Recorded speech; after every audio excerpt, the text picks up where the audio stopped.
This is the Detroit Sports Podcast Network.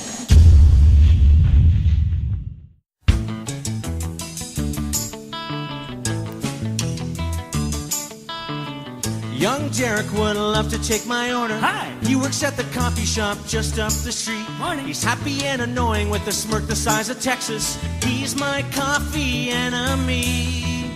Would you like a mochaccino? Or perhaps a cappuccino? Or maybe a frappuccino? Said Derek wearing the chinos. All I really want is a cup of coffee. So strong the spoon stands up, just a cup of coffee. All I really want is a cup of coffee. Give me a friggin' cup of coffee, Derek. Hello. Hi, Lil. Can I please speak to the women in our household? Who is this? Carl, is this you? I swear if this is you, I'm going to find out, Carl. You're probably pranking me. Carl, if this is you, you better talk to me because there's like 12 of us females here and we want to talk to somebody. Carl, I know it's you, Coffee.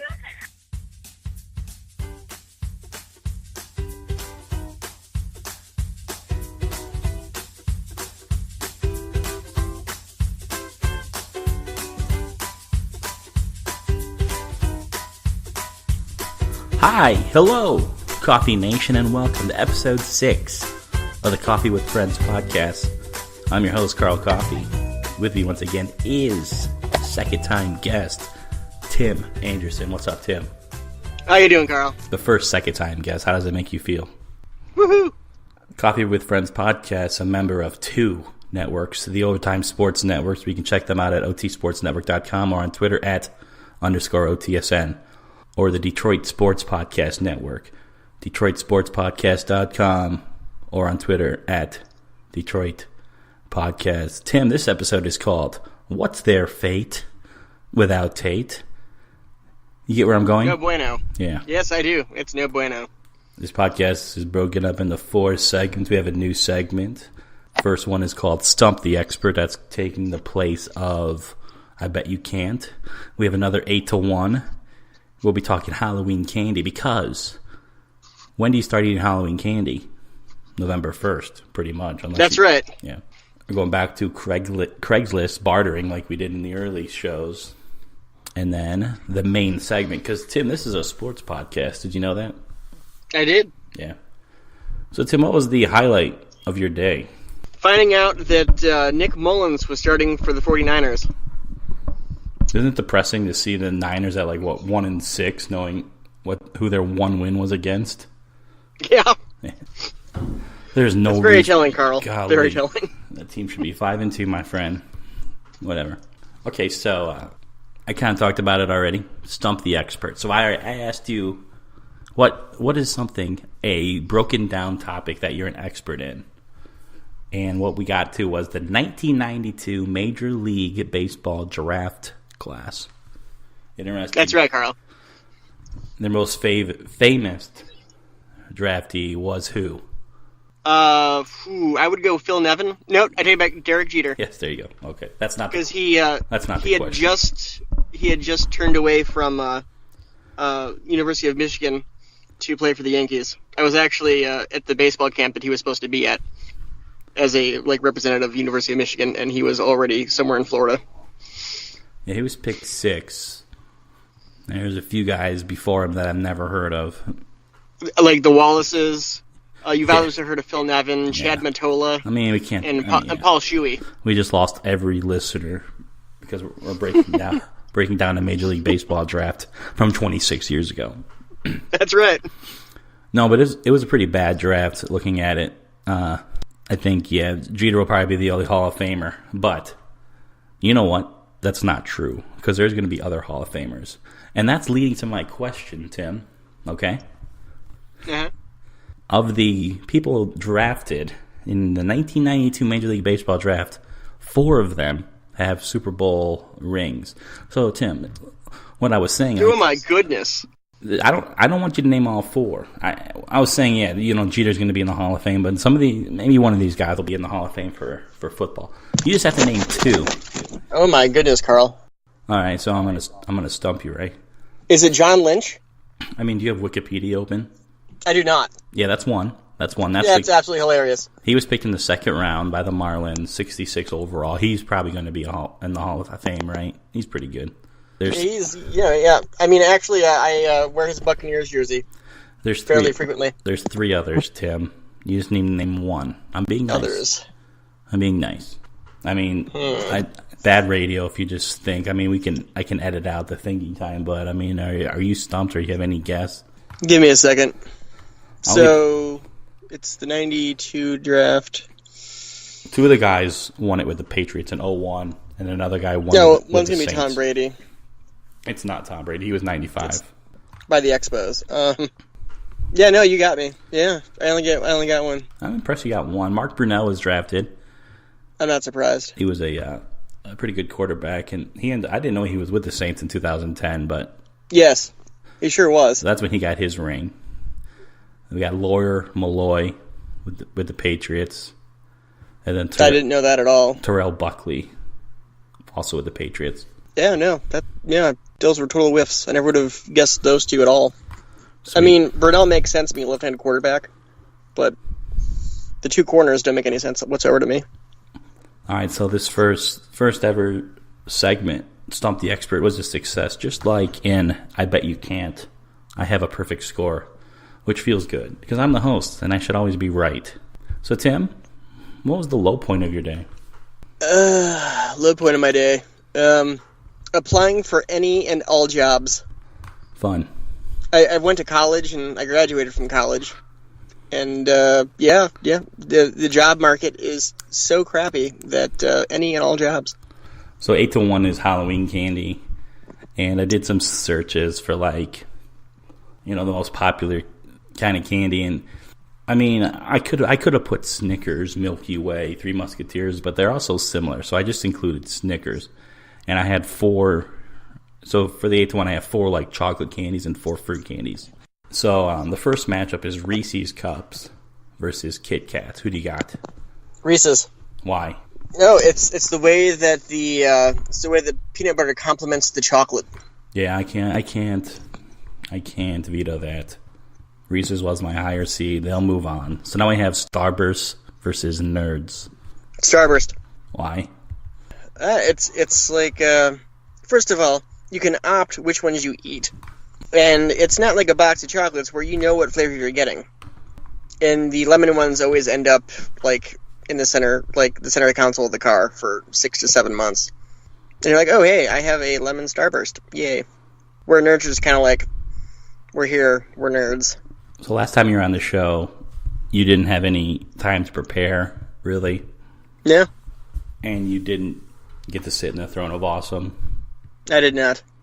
I am not awesome, Carl. And last week, Jason didn't get in the throne, so it's still Michael Bailey's still there. You got some time to prepare for this one. And what we're gonna do for the challenges, we're gonna call up someone from California he has a hoverboard and he's interested in a trade. Okay. Mm-hmm. And you could go any kind of angle, like making something funny to trade or keeping him on the line or whatever it is, What part of California is he from?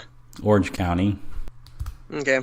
So if you're ready, we'll dial him up. I texted him earlier. It was still available. We'll see how it goes. Are you ready? Tim calling. Hi, I'm calling about the hoverboard. The hoverboard? Yeah, what's up? I was just curious as what are you looking for in a trade? What do you have? Lots of stuff. I'm just a potpourri, a cacophony of Americana. Americana. You missed me on that one. What's that? Baseball cards, Matchbox cars. Things that made childhoods great. Okay. You got any stereo equipment or anything like that? No, I do have He-Man action figures, but they're missing their swords. So it's kind of like rustling people. Right. Yeah. I can't use that, bro. Okay. Sorry. If you got anything else, go ahead and text me the pictures of it, and I'll try to work with you, but I can't use that. Oh, okay. Sorry. It's okay. I appreciate the opportunity. I mean, a hoverboard is All sweet. right. If you have $100, I'll give it to you for 100. 100? I don't know. That's kind of... He's gone.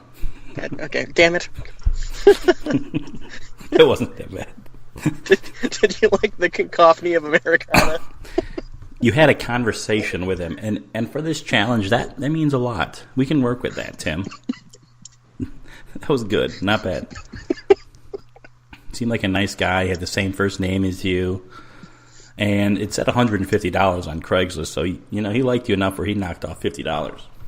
Yeah, I mean, yeah. All right, and we'll post that Craigslist article for you guys on our Twitter page, so look out for that. So good job, Tim. Successful challenge. I win. So before we go to the main topic, let's go back to the 8-1 Halloween candy. So my girlfriend has two girls, 6 and 9. We went trick or treating, and this was the first year where last two Halloweens they did like 45 minutes and they were done. We did 2 full hours. They have so much candy, which means I have a lot of candy right now. And what I'm so you're saying is your house has diabetes? A lot, and I told everyone to just hide the candy. But you know what? I'm really pissed off because people didn't give out a lot of Skittles, which is my number one candy. I didn't make it the number one seed. I understand it's not everyone's favorite, but that is my favorite. If I was doing this, it would be my favorite. So here we go, Tim. Here we go. Snickers versus Skittles. Skittles. Hands down. Well, Chase that rainbow. I'm not going to veto that, obviously. All right, Tim. Have you ever seen the Skittles banned for TV commercial? Maybe. It is worth the YouTube. So once we got picked up by the Detroit Sports Podcast Network, I've been doing a lot of Detroit topics.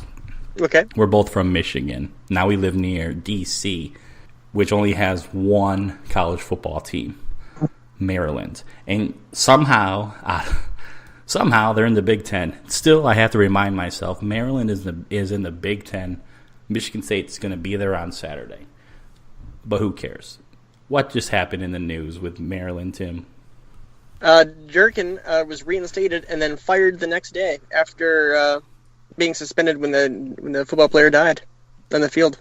So how do you feel about all that? I mean, they totally just screwed the pooch there. Do you think the Big Ten is just regretting letting this team that is nothing? I mean, them and Rutgers have no business in the Big Ten. I understand they want the D.C. New York market, but come on, man. How dare Maryland do this? They're making the Big Ten look like shit. They really should have gone with like a Pitt and a... Dude, even like a Syracuse or... Yeah, that's what I'm saying. Like, they really reached with Maryland. Yeah, or really reached with... Rutgers makes sense because a lot of really good prospects come out of northern Jersey. Like, a lot of really good prospects.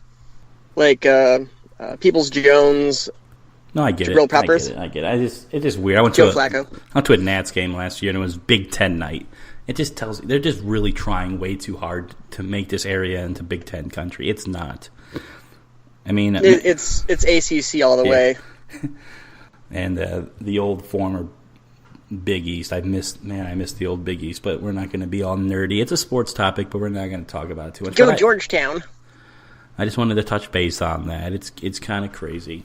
Didn't Durkin come from Michigan? I have no idea. I think he's one of Harbaugh's disciples. Wouldn't surprise me. You know what? Harbaugh's nuts. I get it. But the man wins. Okay, so the Lions traded Golden Tate to the Super Bowl champion Philadelphia Eagles for a third-round pick. Wait, what? Yeah. They did what? Oh, what? A third-round pick. I bet Madden won't do that. A pending free agent who wasn't coming back. A slot receiver. We already have 2 decent receivers already on the team.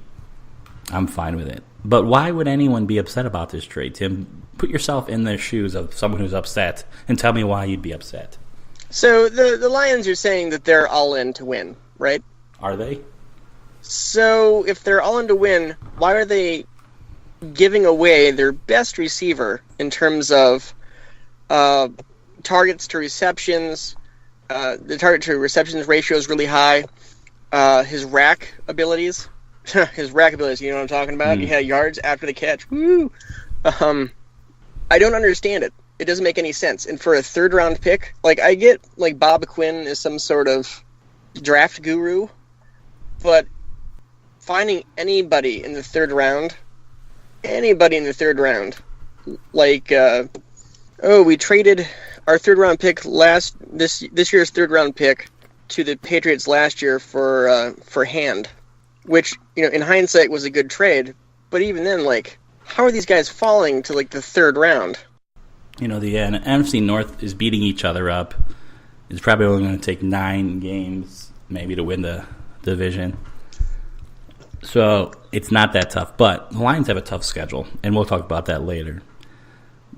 So basically, from the start, I understood this trade, and I liked it because it was just so different than what the Lions would do in years past.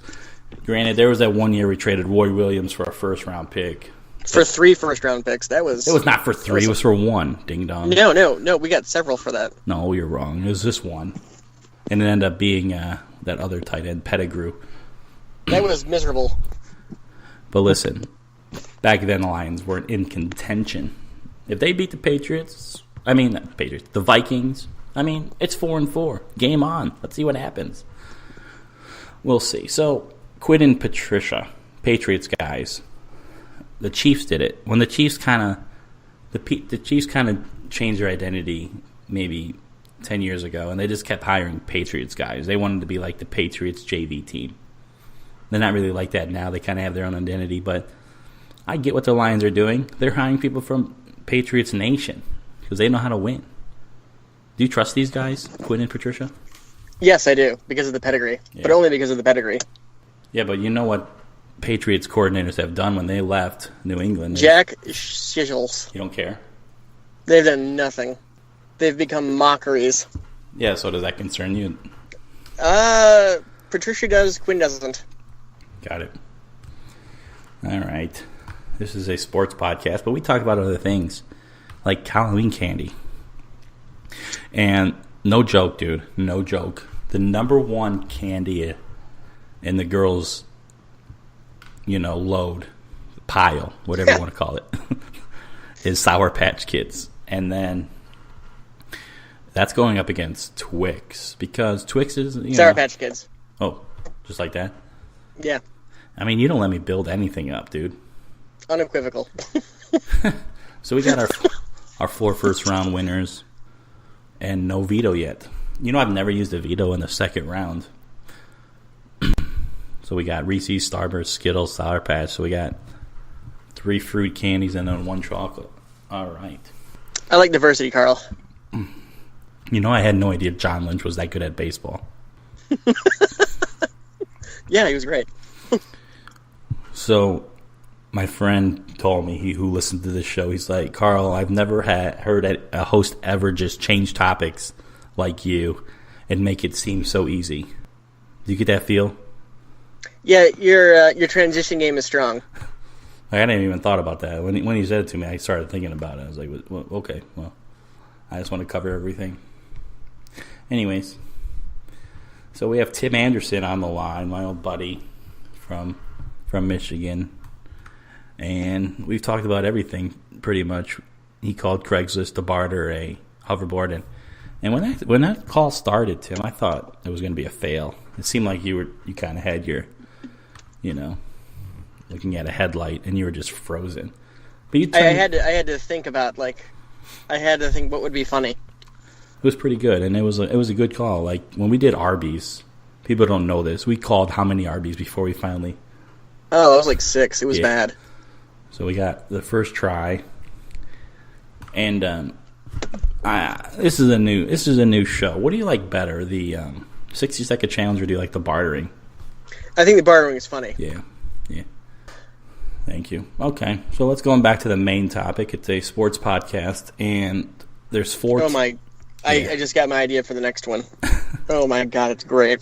All right. Well, anyway, so there's 4 pro teams in Detroit, and it's a depressing time. Unlike Boston, we have 0 winners. Our best team are the Lions, which is crazy because you know how it was in the 2000s. The Lions were the worst, but the Lions are the best. So we're going to ask this. I'm going to ask you this question for all 3 of the sports teams against a Lions playoff win. And the Wings, they might be, I don't know. Wings are tied. They are looking to draft a lottery pick. They might be the worst. Anyways, what will happen first? So Wings back in the playoffs or a Lions playoff win? And remember this: the Lions have 1 playoff win in franchise history. That was like 1991. Yeah, 91 season. They went 12-4. They had a bye. And they beat the Cowboys. And then they lost to the Eagles. No, they lost to the Redskins. That's right. So the Lions have never lost in the divisional round of the playoffs. Did you know that? I did not. They have all their losses in the wild card round. So what happens first? I'm going to say a Lions playoff win before the Red Wings. I don't think so. Listen, 1 playoff win in over 50 years, and you're saying that. That's how much little faith I have in the dead things. Steve Eisman's going to take over the team. They'll be back in the playoffs in 2 years. Anything can happen in hockey. Come on. All right. Yeah, the Maple Leafs could spend all that money and still have a dud. So the Pistons looked pretty good earlier in the season. Now, I don't know. They might be a 500 team. Maybe they'll sneak into the playoffs. I think they'll be like a 7th or 8th seed. But them winning a playoff series or the Lions winning a playoff game, what happens first? Pistons win a series. Really?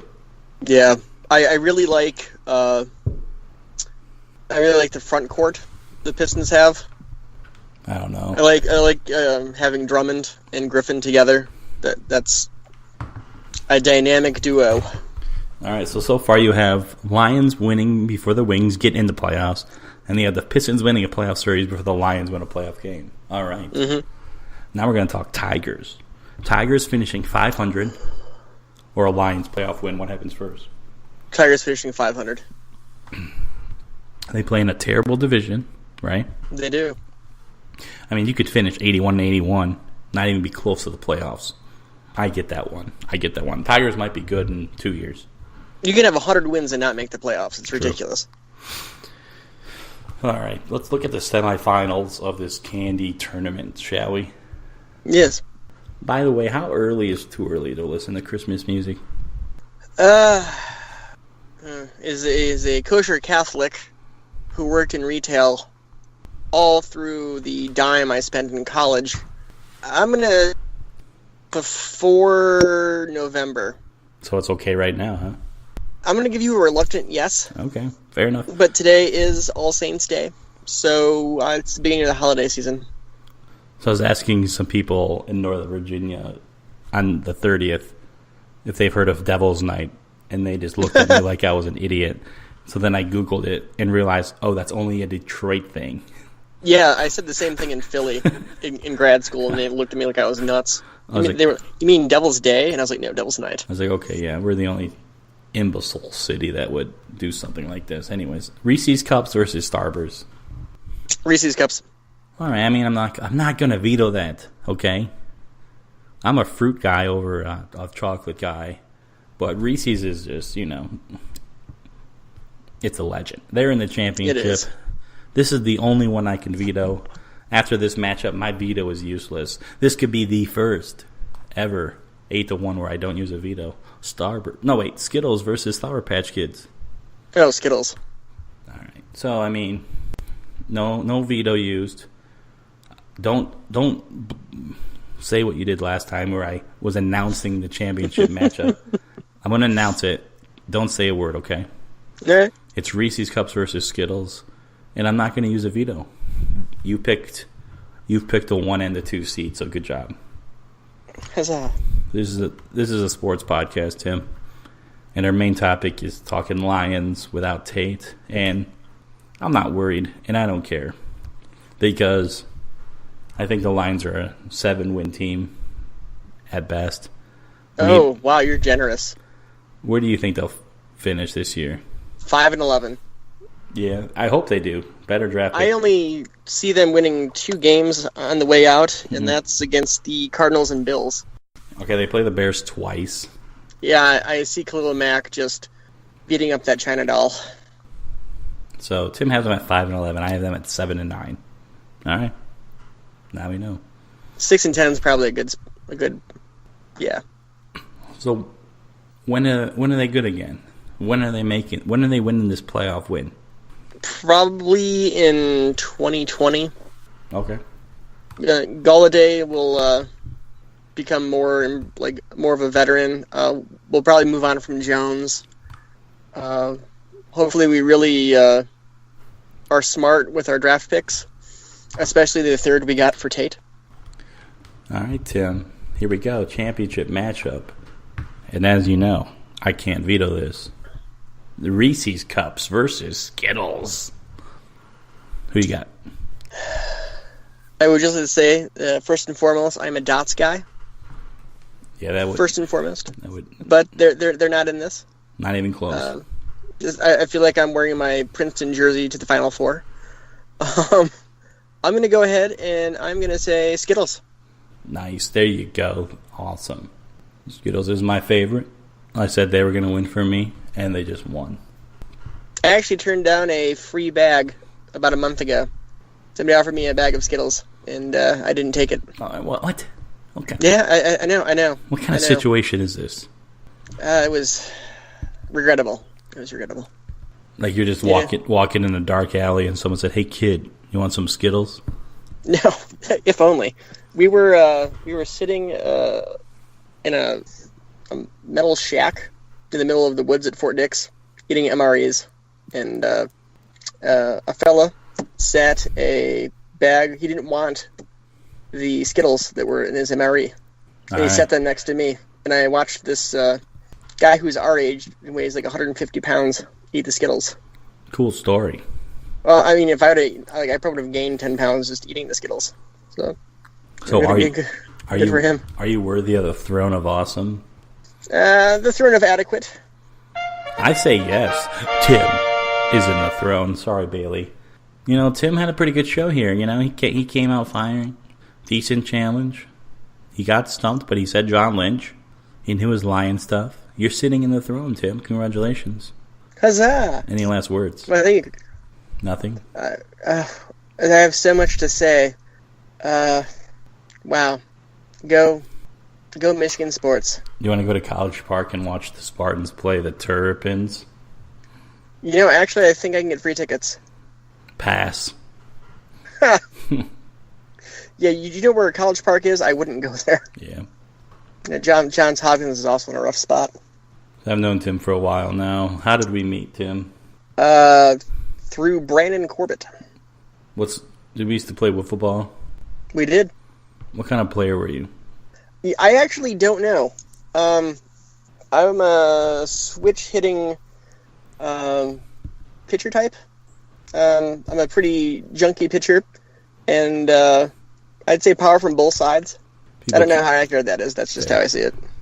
People keep wanting me to bring back my wiffle ball podcast, and there's a part of me that misses them. But it's so free, and you talk about other things. But it's, you know, most of my friends that I talk to on these podcasts are who I know through wiffle ball. You know, actually, I had one of my life affirmation moments playing wiffle ball. I struck a kid out on 3 straight fastballs to end a game. Those were the only 3 fastballs I threw that game. A lot of good memories playing wiffle ball with Tim Anderson. We went to a tournament near South Bend. And oh, wow, yeah. Now it's one of the biggest tournaments in the world. But we went the first year when it was nothing. It was very new. And the guy who ran it was like 15. But now it's huge. But I just remember we were the only team that was out of town, like drove a distance to go there. Now there's people from Canada or Arizona who go there. But anyways, we were hated so much just for being from out of town. They were cheering when we left. Do you remember that? Vaguely. I'm still friends with the organizer, and I tell him that all the time. He gets a kick out of it. I recall having a concussion that day. And you know the only reason why they were cheering? It's because it's because of you. I was gonna say it was me. Every single person on the team besides you were just kept to themselves, was nice, and you were just complaining the whole day that there was no strike board and that the batters wouldn't swing at your perfect pitches. They wouldn't. It was garbage. That's my favorite Tim memory because you pitched the whole tournament and you just had enough. You were just done. Do you remember when we went to the tournament in Ohio? Yeah, that was. And I hit like 5 home runs off a knuckleballer. We weren't as successful in that tournament. That was later in life, but yeah, I remember that. Yeah, that was. I hit baseball very far. Anyways, keeping things going. I should probably end it though, but I've had such a good time. Indeed, Carl. Indeed. Any last words? Don't trade Fulmer. I don't know. I'm starting to wish they did trade him last year. Well, his value's gone down so much from last year. Yeah, but that's why it sucks. Trading him now would be worthless. Yeah, now it would be. My goodness. Whatever they do, I'm fine with. Like, come on. I'm just glad Victor's gone. He seemed like a bad clubhouse guy. Yeah. But man, could he bunt. Yeah, okay. Well, for Tim Anderson, I'm Carl Coffey. We'll talk to you next time for episode 7. See you.